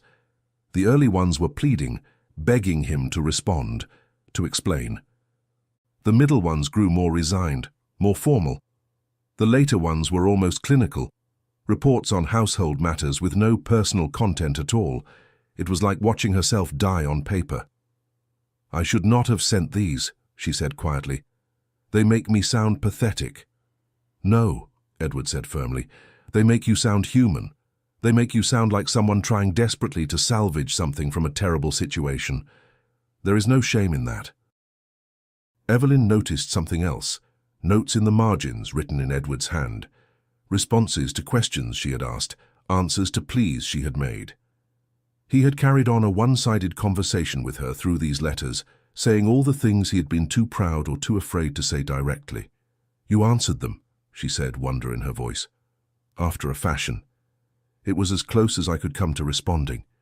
Every time I considered actually writing to you, fear paralyzed me. What if you rejected me? What if you had stopped caring? It seemed safer to keep my responses private to maintain my isolation. And now? Now I see what a fool I was. Safety is overrated, Evelyn. It is merely another word for loneliness." As weeks passed, something began to shift between them. The careful politeness evolved into genuine warmth. They laughed together, argued playfully about books and ideas, fell into rhythms of companionship that felt natural rather than forced. Edward proved his sincerity through consistent action. He began to pay her compliments, not the empty flattery of society, but genuine observations about her intelligence, her kindness, her strength. He sought her opinion on estate matters and listened carefully to her responses. He introduced her to his close friends, presenting her with pride as his duchess, and watched with approval as she charmed them with her wit and grace. For her part, Evelyn found herself looking forward to their time together. She caught herself watching for Edward's return when he went out on business, felt disappointed when meetings ran long and delayed their usual evening conversation. The physical awareness between them grew stronger too. A brush of hands when passing a book, the feeling of his arm beneath her fingers when they walked, the scent of his cologne when he leaned close to point out something in a text. All these small touches became charged with meaning.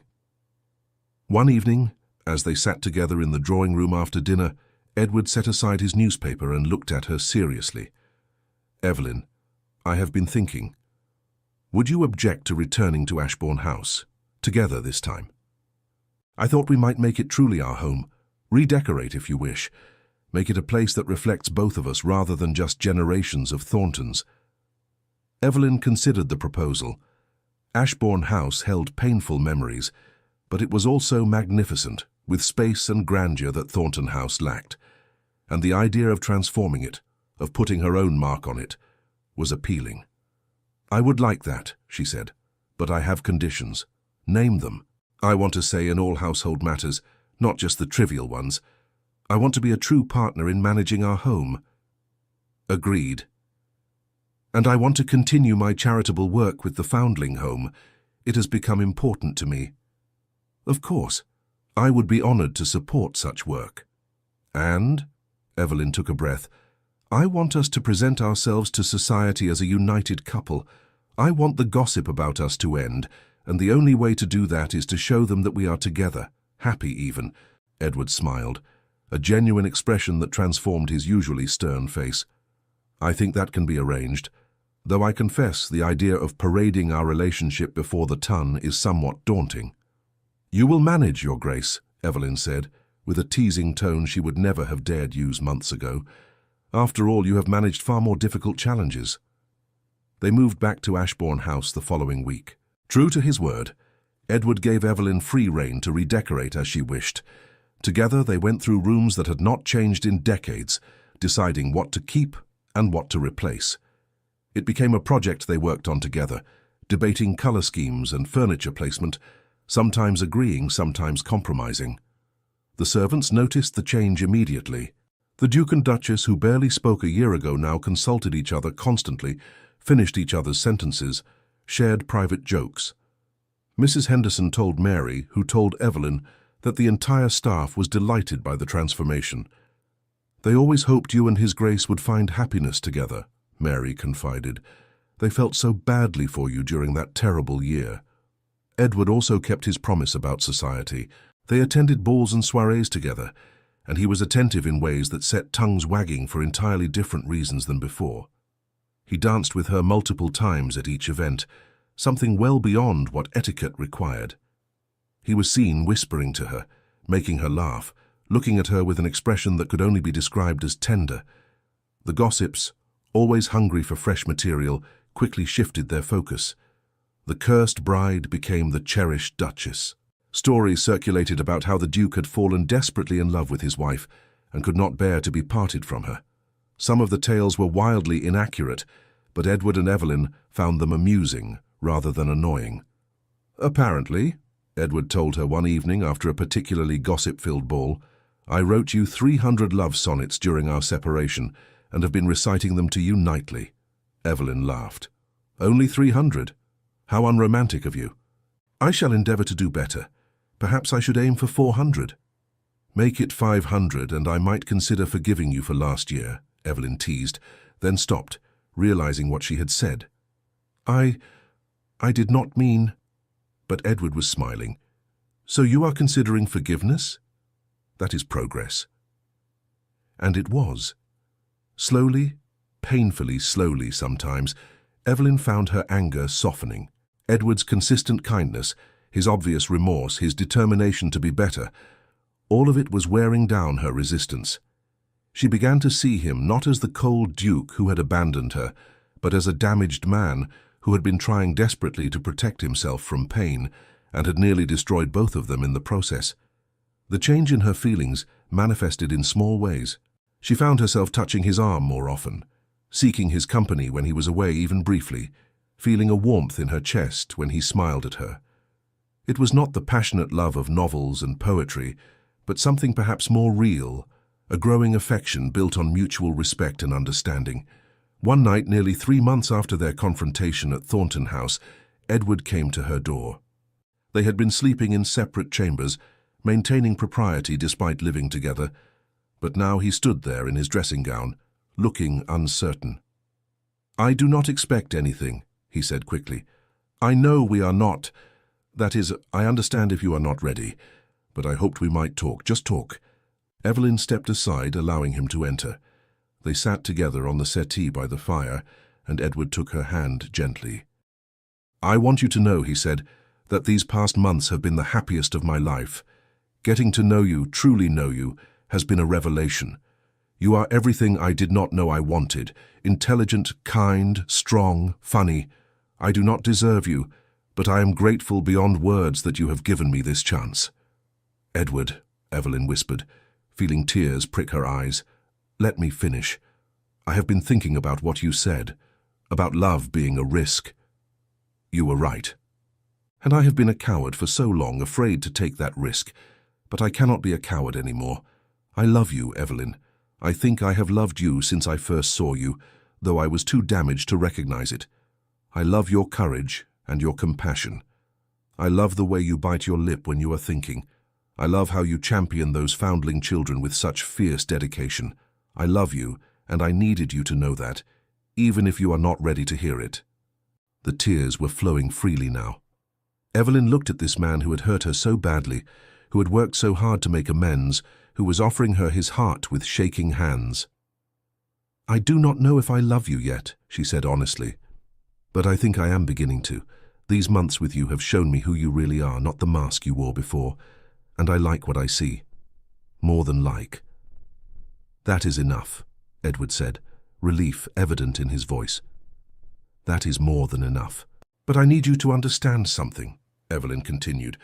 "If we do this, if we truly try to make this marriage real, there can be no more secrets, no more walls. We must be honest with each other, even when it is difficult." "I agree. Complete honesty from now on." "Then stay tonight," Evelyn said softly. Not for duty. Just stay. Sleep beside me. Let us start again, properly this time." Edward's eyes widened, then softened with emotion. "Are you certain?" "I am certain." That night they lay together in Evelyn's bed, simply holding each other. There was no passion, not yet, but there was something perhaps more important. Comfort, companionship, the beginning of real intimacy. Edward told her more stories of his childhood, and Evelyn shared memories of her parents she had not spoken of in years. They talked until the candles burned low, and sleep claimed them both, wrapped in each other's arms. When Evelyn woke the next morning, Edward was still there, his face peaceful in sleep. She studied him in the early morning light, the lines around his eyes, the slight grey threading his dark hair, the vulnerability that showed only when his guard was down.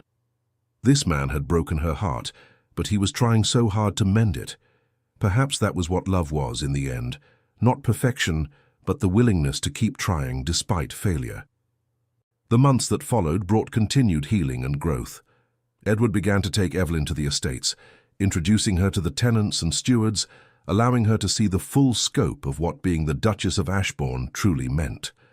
She threw herself into the role with enthusiasm, implementing changes that improved tenant conditions and earning their respect through her genuine interest in their welfare.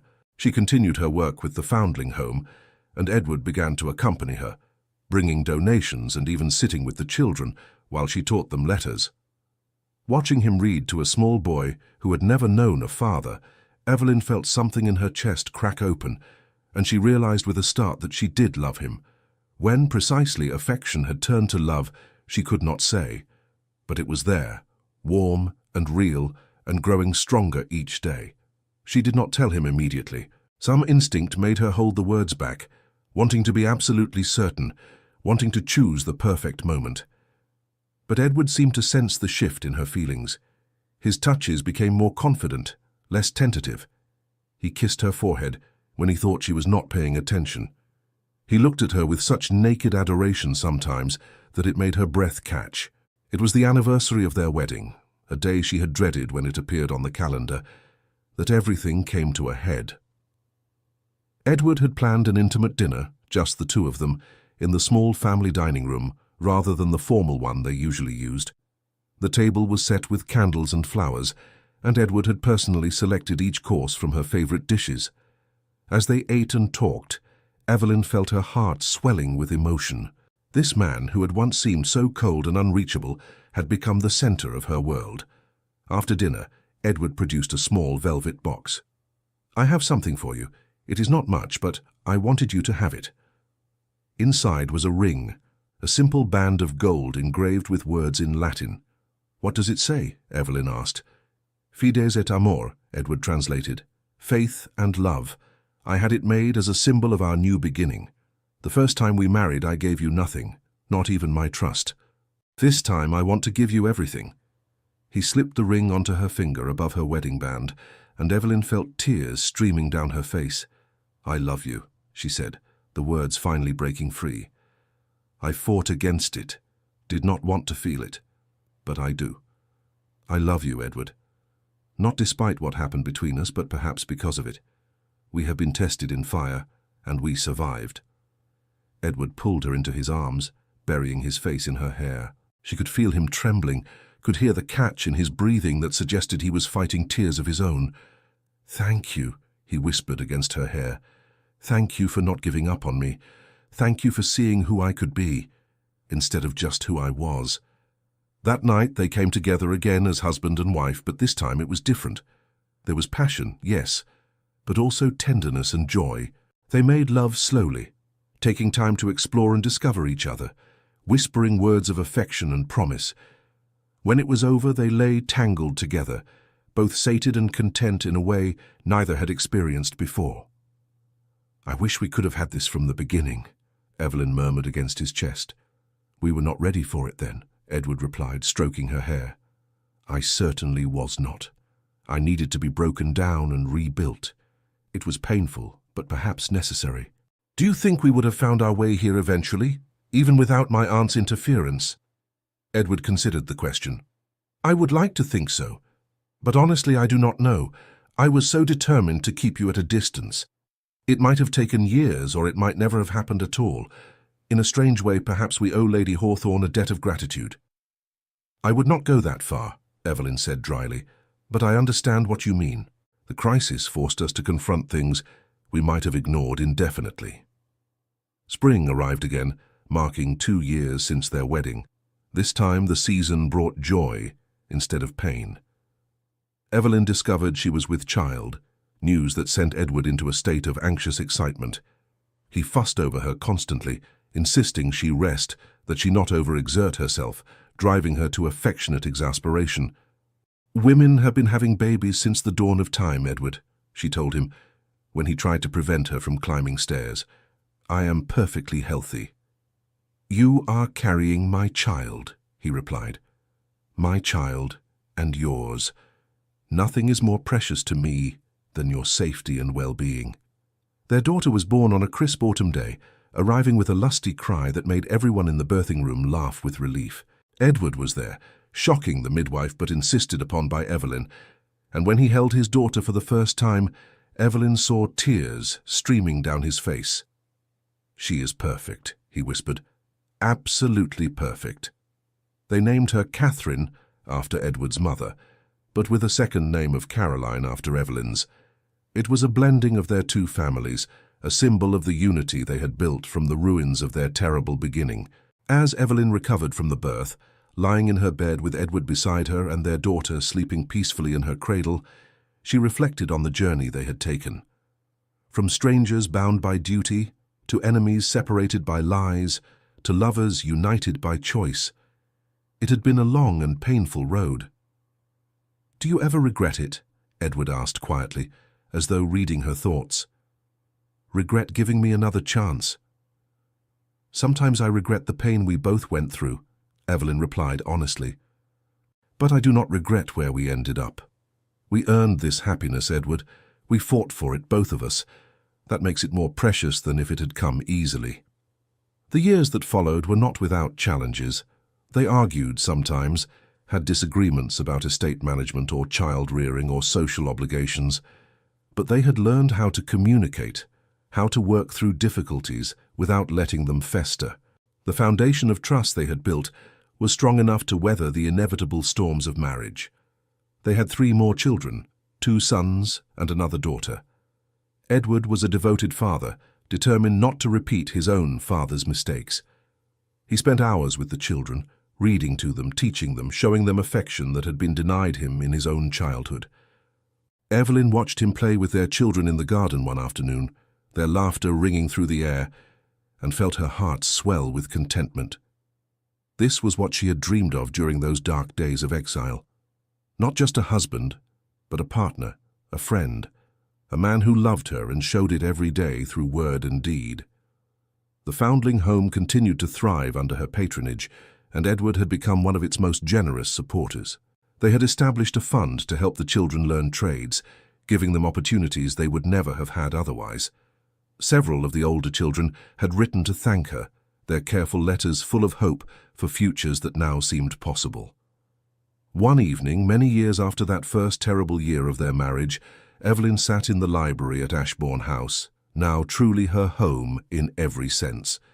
She was reading a new novel that had been recommended by Mrs. Blackwell, a story of misunderstandings and eventual love between 2 people from different classes. The book was called Pride and Prejudice, and Evelyn found herself seeing parallels to her own life in its pages. Edward entered the library, settling into the chair beside hers with a contented sigh. "What are you reading?" "A novel by a Miss Austen. It is quite clever, actually. The heroine misjudges the hero terribly at first, thinks him proud and arrogant, while he thinks her beneath him.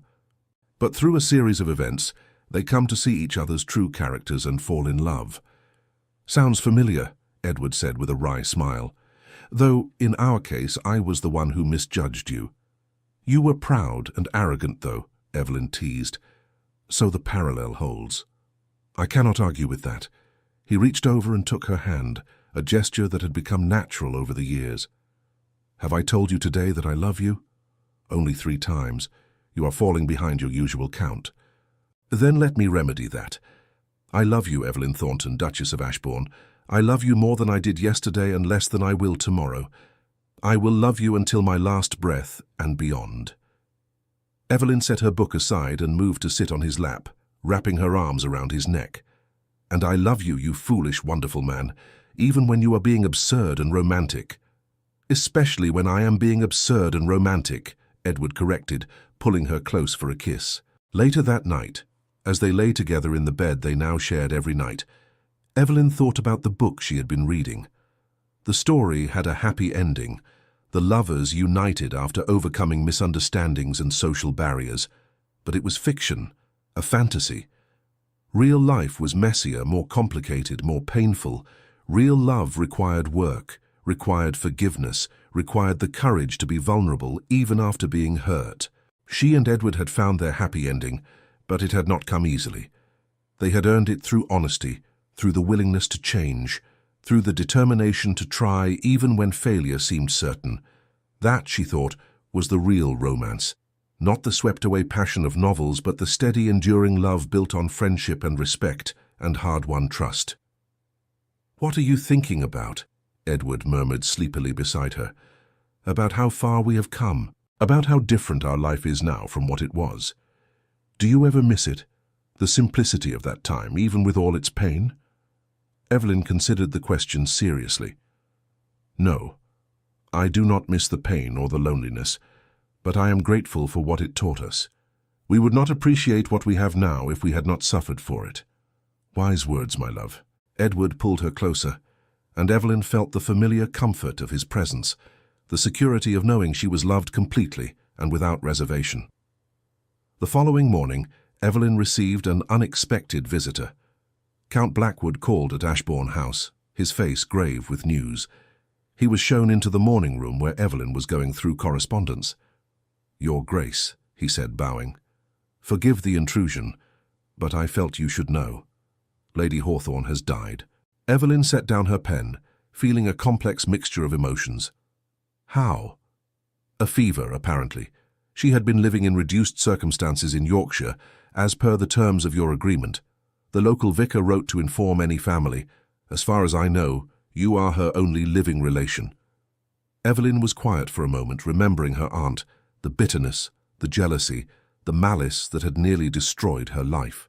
But she also remembered that Lady Hawthorne had been her mother's sister, had once been kind to her when she was a child, before envy had poisoned her heart. "I will arrange for a proper burial," she said finally. "She did terrible things, but she was still family. My mother would have wanted her to rest with dignity." Count Blackwood nodded approvingly. "You are more generous than most would be in your position." After he left, Edward found Evelyn standing at the window, staring out at the gardens. He came up behind her, wrapping his arms around her waist. "I heard about your aunt. Are you all right?" "I think so. I feel sad, in a way. Not for her death specifically, but for the waste of it all. She spent her entire life consumed by bitterness and jealousy, and what did it bring her? Nothing but isolation and misery. It is a cautionary tale, I suppose." "You are nothing like her," Edward said firmly. "You could have become bitter after what she did to you, after what I did to you. But instead, you chose forgiveness and growth. That takes far more strength than holding a grudge." Evelyn turned in his arms to face him. "I had a good reason to choose forgiveness. You proved yourself worthy of it. Not everyone gets that chance." "No," Edward agreed. "We were very lucky. In spite of everything, we found our way to each other."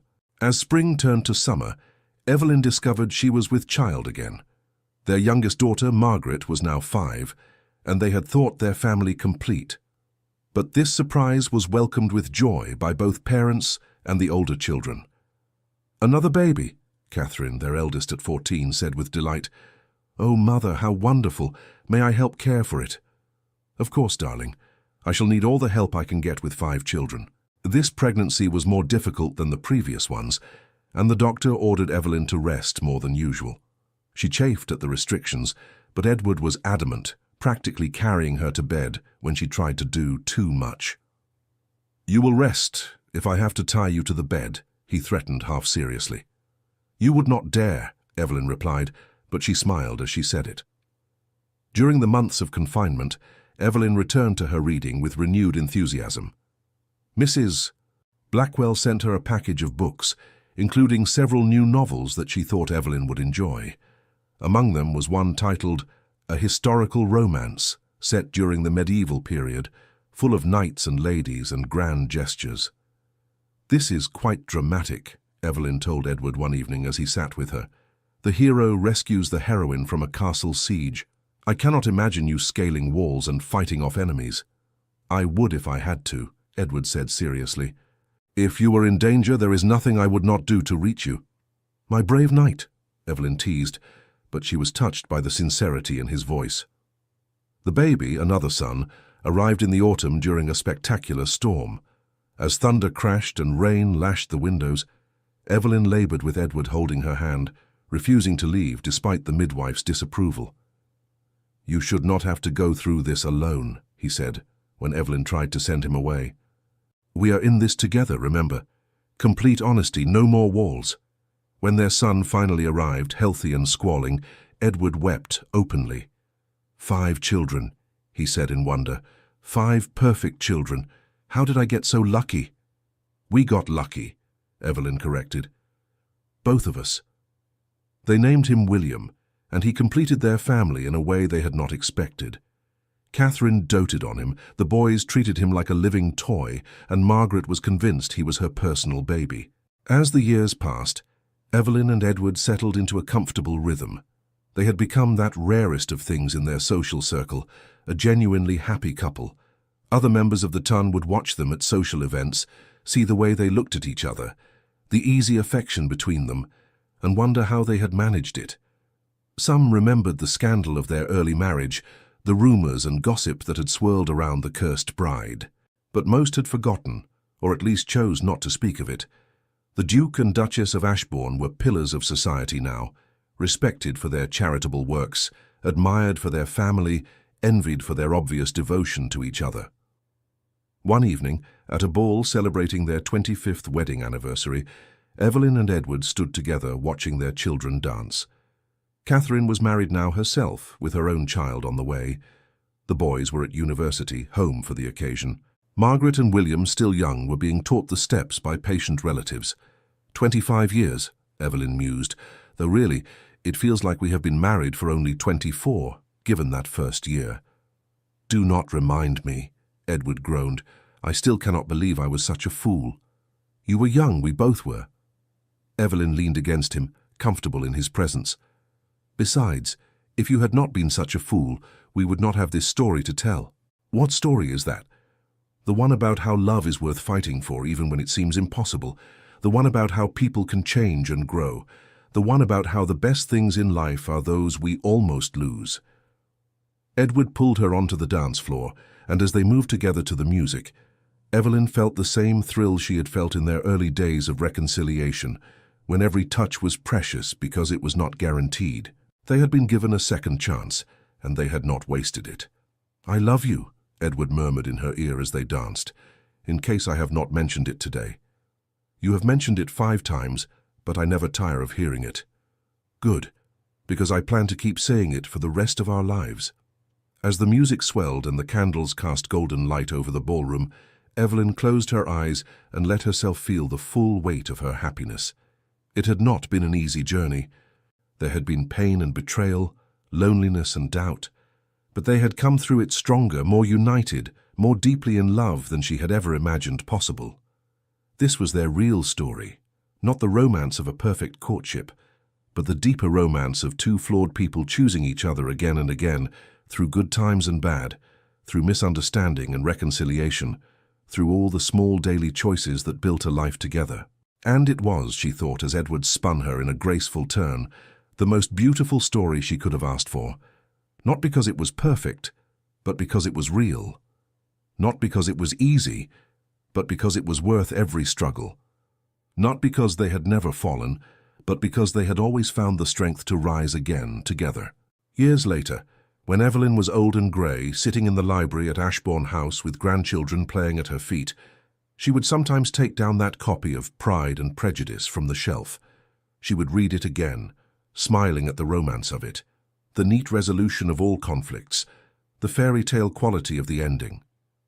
But she would always close the book thinking that her own story was better. It was messier, more complicated, harder won. But it was hers and Edward's, and it was real in a way that no fiction could ever be. Edward would find her there sometimes, lost in thought with the book in her lap. He was older too now, his hair silver, his face lined with the marks of a life well lived. But his eyes, those grey eyes that had once held such pain and suspicion, were warm with love when they looked at her. "What are you thinking about?" he would ask, the same question he had asked 1,000 times over the years. And Evelyn would smile, take his hand and say, "About how lucky we are, about how close we came to losing everything, about how grateful I am that we found our way back to each other." "We did not find our way back," Edward would correct gently. "You fought your way back to me. You refused to give up even when I gave you every reason to. I owe everything I have to your courage." "And I owe everything to your willingness to change," Evelyn would reply. "We saved each other, Edward. That is the truth of it." And so they would sit together in comfortable silence, hands entwined, hearts united, 2 people who had been tested by fire and emerged not just intact but transformed. Their love was not the passionate whirlwind of romance novels, but something deeper, steadier, more enduring. It was a love built on rubble and ash, on mistakes acknowledged and forgiveness granted, on the daily choice to try, to communicate, to be vulnerable despite the risk. It was a love that had survived the worst and celebrated the best. It was, in every sense that mattered, real. And in the end, that was the greatest romance of all. Not the fantasy of perfection, but the reality of 2 imperfect people creating something beautiful from the pieces of what was broken. Not the easy path, but the one that led through darkness to light. Not love at first sight, but love earned through time and tested by trial. Their story became a legend of sorts in the family, passed down through generations. The tale of the Duke who almost lost his Duchess, and the Duchess who refused to be lost. The story of pride overcome and prejudice defeated, of walls torn down and hearts opened. A historical romance not of grand gestures and dramatic rescues, but of quiet courage and persistent hope. And every time the story was told, it ended the same way. With two old people still holding hands, still choosing each other, still grateful for the miracle of their second chance. Still, after all those years, very much in love. Because in the end, the greatest love stories are not those that begin with perfection, but those that find perfection in perseverance. Not those where love comes easily, but where love is chosen again and again in spite of difficulty. Not the romances that never face darkness, but those that create light in the darkness together. That was the romance of Edward and Evelyn, Duke and Duchess of Ashbourne. And it was, without question, the most beautiful story their family had ever known. Thank you for staying with us until the end of this emotional journey. If this story touched your heart, we invite you to subscribe, like, comment, and share our channel. Your support inspires us to keep creating more stories of love, redemption, and breathtaking twists. Help us reach our first 2,000 subscribers, and together, we'll continue sharing tales that warm the heart. At the end of this video, you'll see a suggestion for another of our historical stories. Click and let yourself be enchanted by another unforgettable tale. With all our gratitude, Echoes of Romance.